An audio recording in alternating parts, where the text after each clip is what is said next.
had my brother in my hand, and all of a sudden, my hand was empty.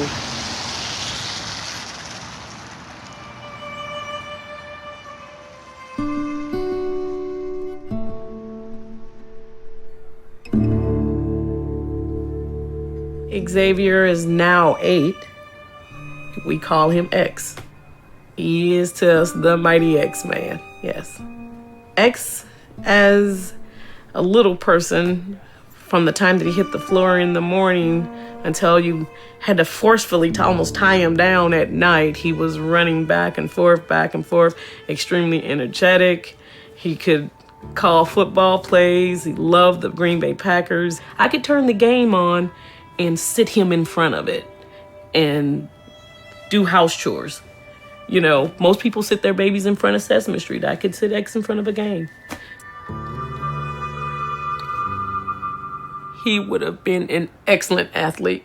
I was always looking forward to being in the stand screaming X, X, X, X, X. That was Mom's dream, to be screaming from a football stand.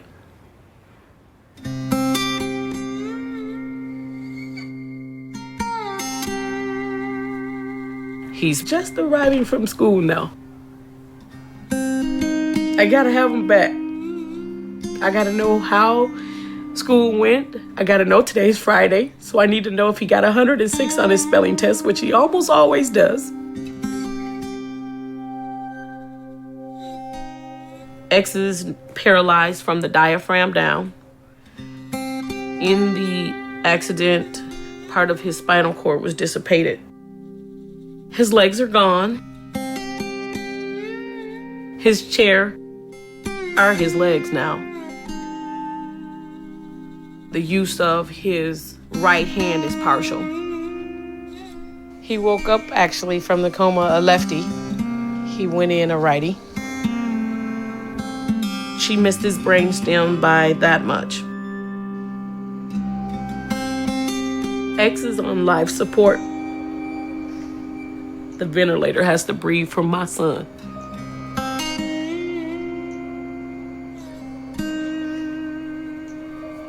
Most nights, I'm here on the couch, listening for the ventilator, listening to making sure that all the breaths are right, that his PEEP on his doesn't change, that he doesn't need suctioning during the night. I hear everything. I hear everything. I can hear the ventilator change cycles. I can hear just the breath sounds different and run down the stairs and the nurse goes, "He's good, Mom. He's good." Boy, you got good ears.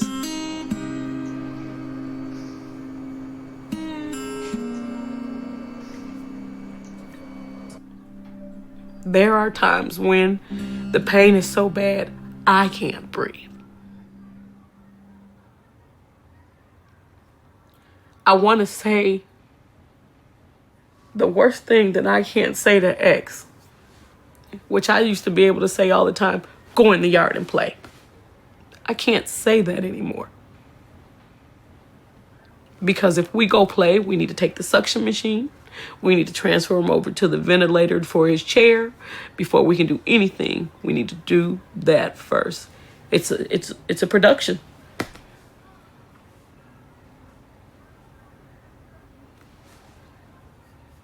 I can't say go play.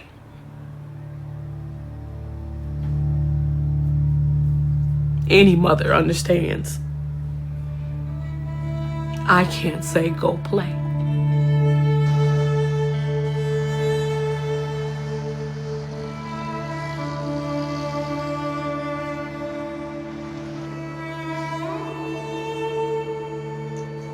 He comes to life when she comes in the room. Say.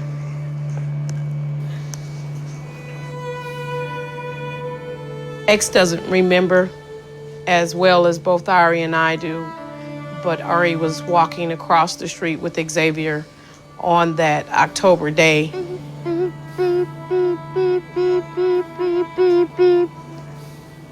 We pray that that never happens to another brother, sister.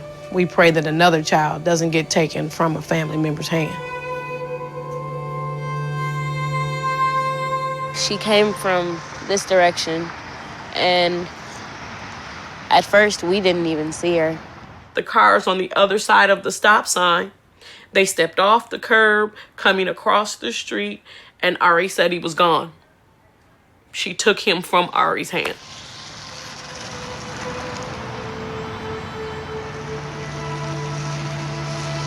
She was not only speeding in the school zone, but she had also run the stop sign because she was texting. The lady who hit X was texting. Her head was in her lap. She never even saw X in front of her.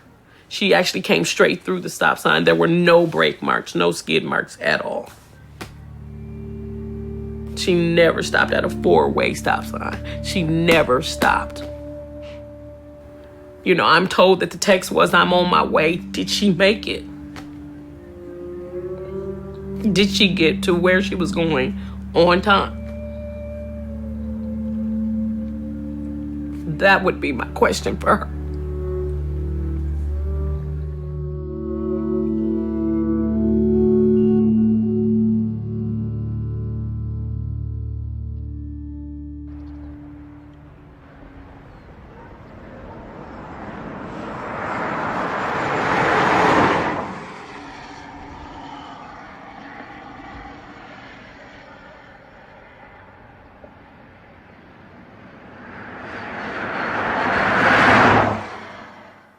I feel like it was just a dream.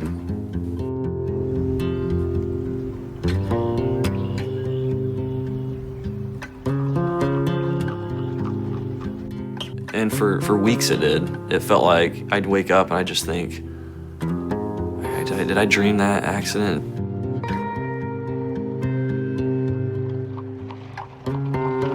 I'm just a guy, you know, I'm just a young guy, I got a wife, you know, a daughter on the way. I'm just a guy.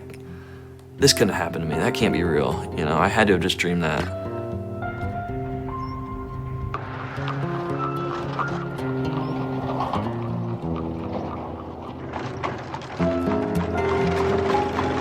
Memories, you know, what you saw that day, you know, they come back at different points. You know, I'll maybe be somewhere and I'll see an Amish family, or I'll see an Amish, and it'll bring back memories of the accident.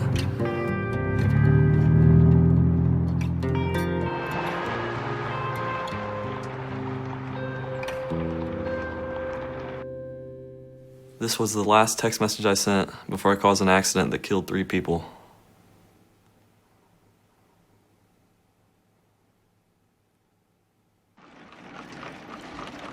The Amish family was on their way 8 o'clock in the morning that day, and then the van was driven by a young man from Bluffton, Chandler Gerber.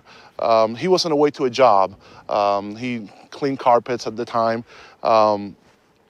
And he was traveling about the speed limit we determined. He wasn't speeding or anything like that, just traveling along. And he overtook the Amish right there, right just where about my car is, and basically hit the Amish buggy from behind and just ended up all the way from the point where my car is here. It's about 400 feet, 430 feet where he ended up, where the van ended up. I was heading east, right into the sunrise.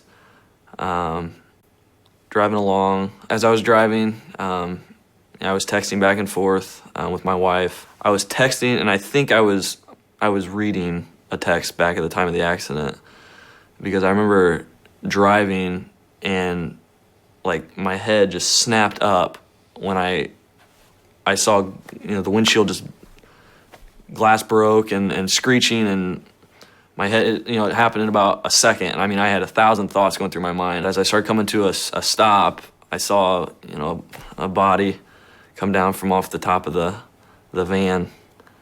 And I just thought, oh my gosh, what have I done? What have I done? And I realized, you know, I had hit something, and I realized it was an Amish buggy. I jumped out of the van, totally silent outside the van. At that second in time, there was nobody else coming or going. I walked around back, and I looked, in the ditch, and there was bodies just laying there. It was just silent. It was just quiet.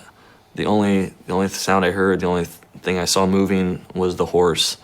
It was severely wounded. It was just kind of moving around on the ground a little bit. I remember the mother was laying, I believe it was face down on her hands and knees, like she had been sitting on a chair. And it just, like, the force just hit her, and she just didn't have time to move. You know, she was just sitting in that same position on the ground. And I just remember staring, and nobody else was around, just me and the family that was laying in the ditch, and the horse, and just silence. You had all kinds of chaos here.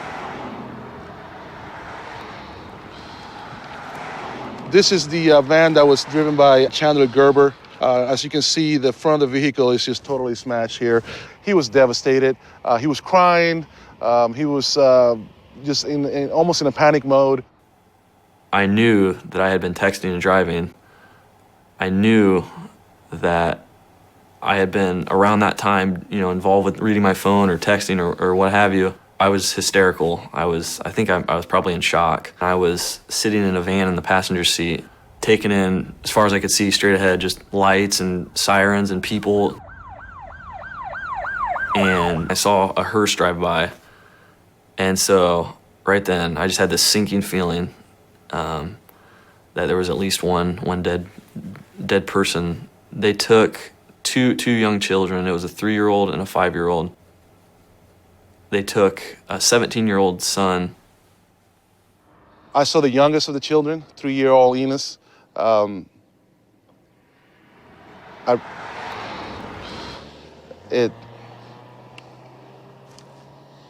He was laying face down in the ditch, right here, just to our side, right behind, right in front of me here, actually. He looked like he was asleep until we rolled him over, and we saw the injuries to his face, injuries to his legs, looked like they were both broken. It was very devastating.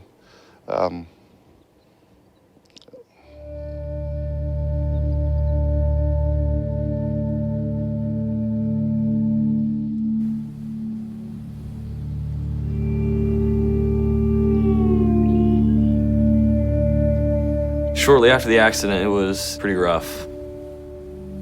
A lot of tears, a lot of, why did this happen?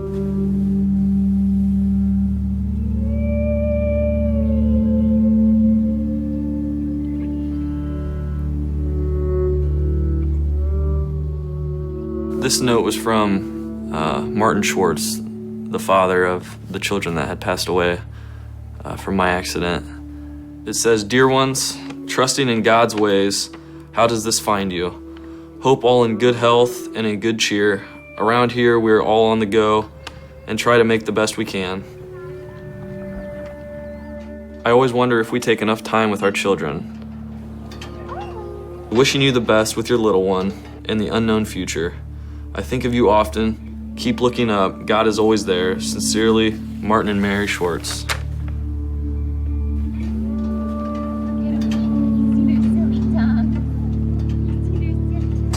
I wish so bad I could go back to that day and change my focus. I wish I could go back and say, you know,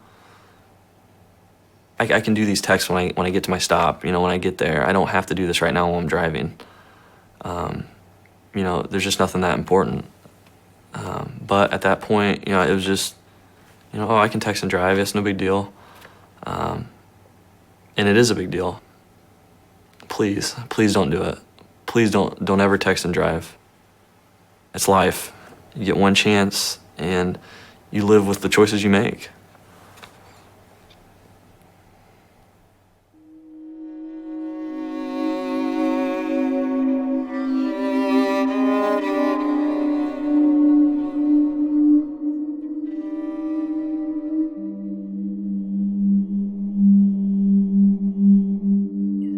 She has no life, really. Her balance is off. Her arms don't work very well.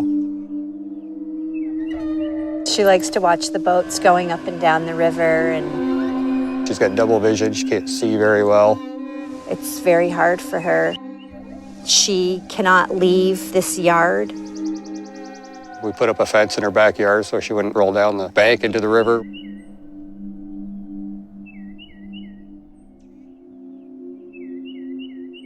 She loves feeding her bird, taking care of the wildlife that comes around. She had her life planned. She was always planning everything. Now she can't plan anything because she can't remember anything. Debbie was very active, outgoing. She worked 60+ hours a week. She held a very good position, traveling all over the world, going to Istanbul, Turkey, traveling to France, and loving working for her job, and they love Debbie very, very much. Now she is dependent on everybody, myself, my brother, friends. She cannot go into the front of the yard by herself because her vision.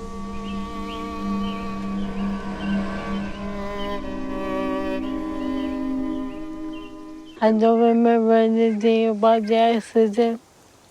From what I was told, I was bringing my lease dog for work for the last time and night before I went to bed. Well, it was a Sunday night, August the 7th, approximately 9:15. My sister had come out of her house to get her mail by the big pine tree. She was struck by a teenager texting and driving. The white mailbox is where my sister was struck. Was carried on the hood of the car to right over here, and this is where the neighbors found her.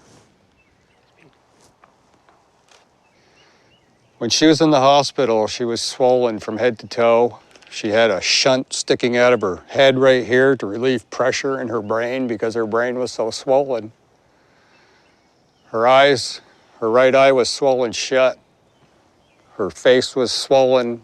Her neck was broken. Both her arms were broken. Ribs were broken. Her pelvis was smashed. She had a broken ankle and a broken leg. Her thumb ripped off, almost ripped off. They sewed it back together. It was terrible. It was heartbreaking. She was in her coma, and I went up to her and I started talking to her. And I had her hand, and she squeezed my hand. She knew I was there. And I told her, I said, Debbie, I know you're in there. I know you can't talk or anything, but I know you're in there. And she gave me another squeeze on my hand. She knew that I was talking to her. She could feel it.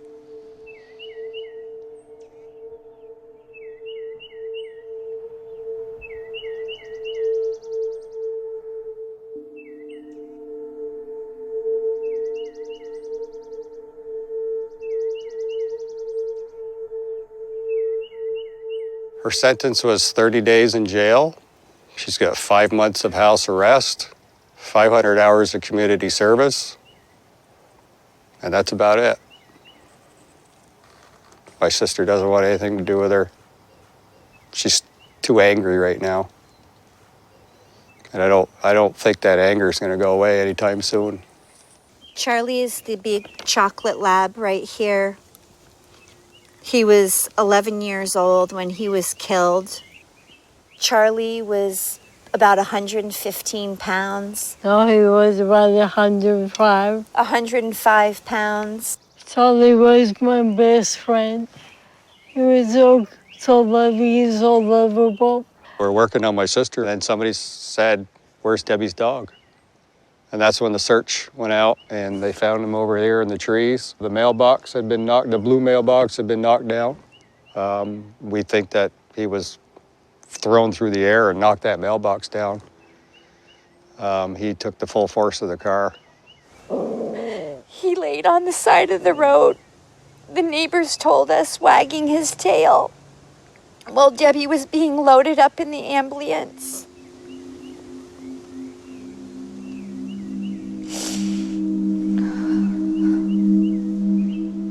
It's just not right. My sister's life has been changed forever. She went from being active to inactive in a stroke of a second, and it's over.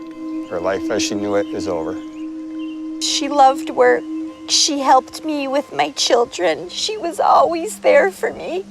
It's heartbreaking every day to see my sister like this when you knew how she was before.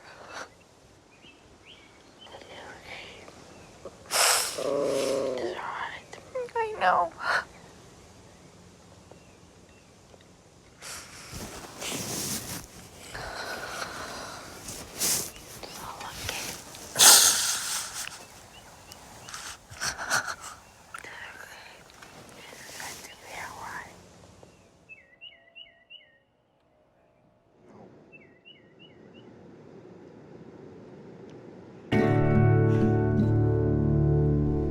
I'm very fond of telescopes.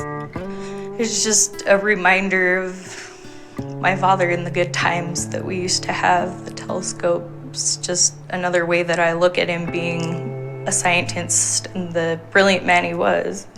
At night we would go outside and look at the stars, and he would tell me the different constellations, help me learn them. When there were meteor showers, he'd come and wake me up at 3 o'clock in the morning and take me outside, and we'd just stare and watch the meteor showers for hours. Just me and my dad outside, wrapped up in blankets. It was just a phenomenal feeling, just good father-daughter time for us. The best father I could have ever asked for.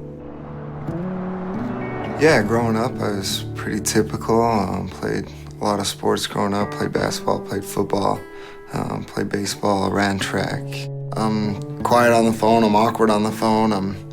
I have always preferred to text or to talk in person. I'm a cowboy, I guess, and I'm a child of the mountains. I recently took a trip out on the prairie, and it was pretty, but I'm a child of the mountains, and I need mountains around me. Every morning I can get up and watch the sun come up over this mountain to the east. It's a beautiful mountain. And watch the sun go down in the west over another pretty mountain. And so I'm not much into technology. As a blacksmith, all your problems can be solved with a bigger hammer, more heat and a bigger hammer. And so I'm not much of a technology guy, and I never have liked texting, and since that day I've liked it even less. I text often, daily, keep in touch with friends and family. The car doing the texting was going this direction. The two Thiokol engineers were heading out this way, and as they passed, they brushed each other, which spun the little blue car with the Thiokol engineers, spun it around this way into the path of an oncoming pickup.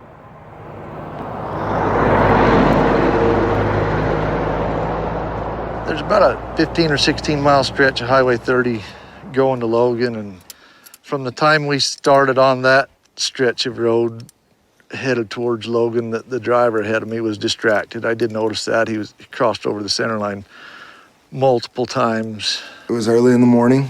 It was still fairly dark outside, and it was raining pretty bad. And on my way to work, I'm texting and reading messages, and I go across the center line and I hit another car. I don't remember what I was texting.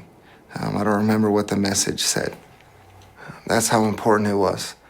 And I saw him cross over the center line, and at that moment, things kind of go into slow motion, and you could just see that, and I thought, man, this is gonna be bad.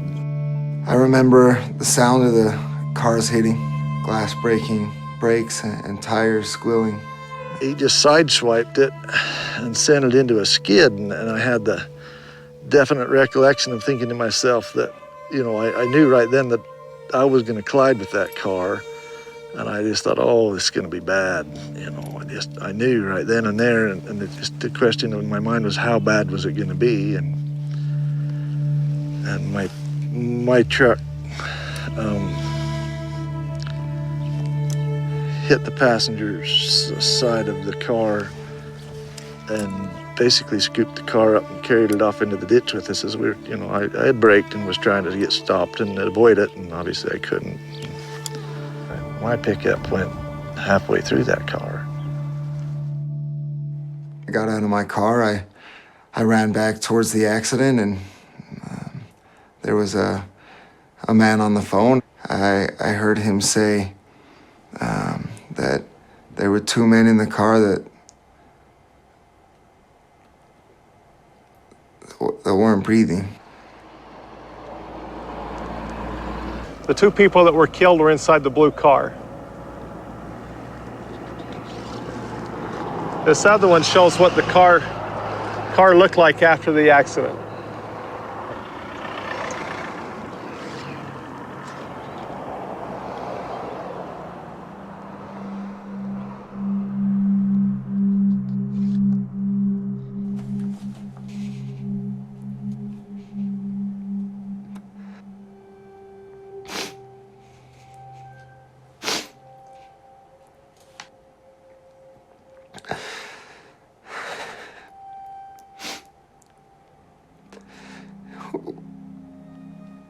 I look at that picture.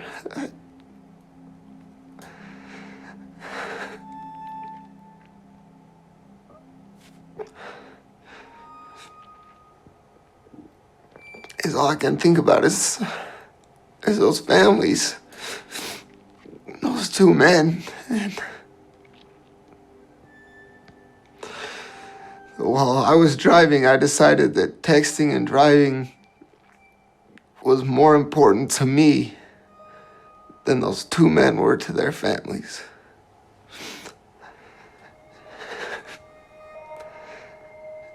And how selfish that was of me to make that decision to text and drive.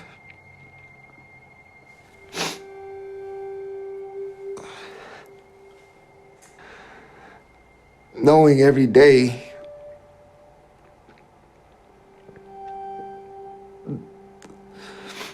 that you killed two people is one of the hardest things that you could live with.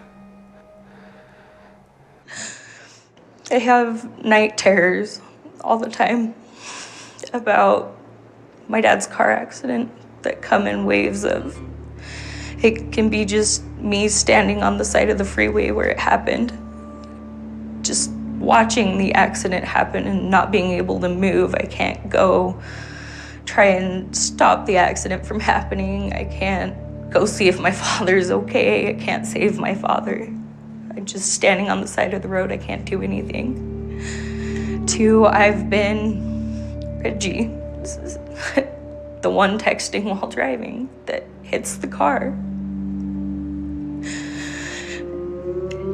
Just being the one that causes the accident. And two, I've been the driver of the truck that T-boned my dad. Just sitting in the seat, just killing my own father.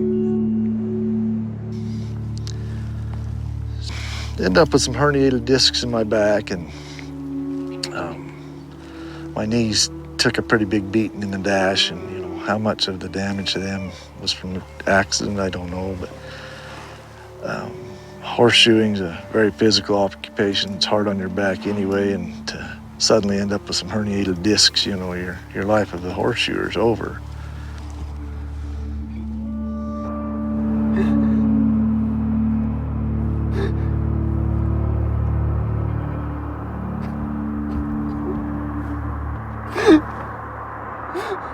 It's been almost 7 years in September, and it is still very difficult for me. That accident was preventable. There's no other way to look at it. Put my phone away, and I saved those two men's lives. And it's that simple. It's that simple for me now, looking back. And when I speak to others, I share the same message. I say, now it's that easy for you going forward to save someone's life. You put the phone away when you drive, and you're safer behind the wheel, and everyone else is safer on the road around you. I want people to look at me and look at what I did and what I caused and say, I don't want to be that guy.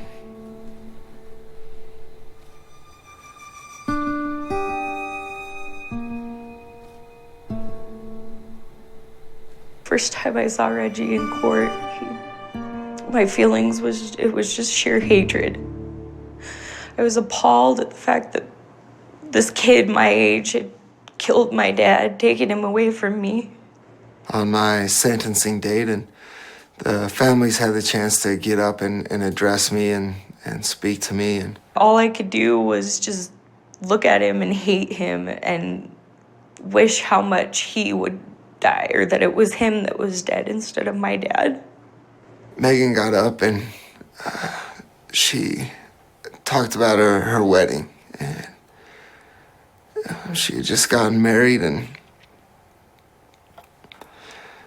she talks about how her father wasn't there to walk her down the aisle. And she looked at me and she said, because you took that from me. And she was absolutely right. I would like to think that my dad is somewhere in the universe. I go outside at night, sit on my balcony when I'm really upset. I stare at the sky, and whenever I'm super upset, I always see a shooting star. And I like to think that that's my way, or my dad's way, of trying to communicate with me. I felt that my dad would not have wanted me to be mad at him for the rest of my life, and that I knew my dad had forgiven him. I knew that, and that he would want me to try and move on and forgive him and even get to know him. Forgiveness that's something that I see from Megan. I see that for forgiveness. I feel it. I'm grateful for it. I reached out to Reggie to tell him, I forgive you. My dad forgave you. I want to help you through your, trying to make a difference in this whole thing.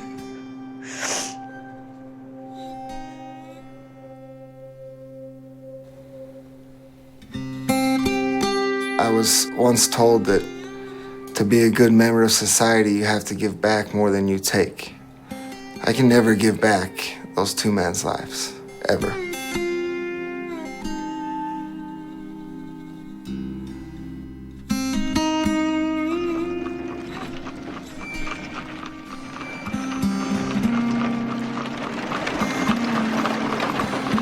I would just like to say, for anybody out there who has a cell phone, focus while you're driving, pay attention while you're driving, don't take your eyes off the road while you're driving. Things can happen so quick that'll change your life forever. I will say it over and over and over again. Don't text and drive. That it can't wait. I would tell America to please don't text and drive. How many other people are going to have to be killed? How many other people are going to be left like my sister Debbie? It's just nuts. It's crazy, I don't know why people don't want to talk to each other anyway.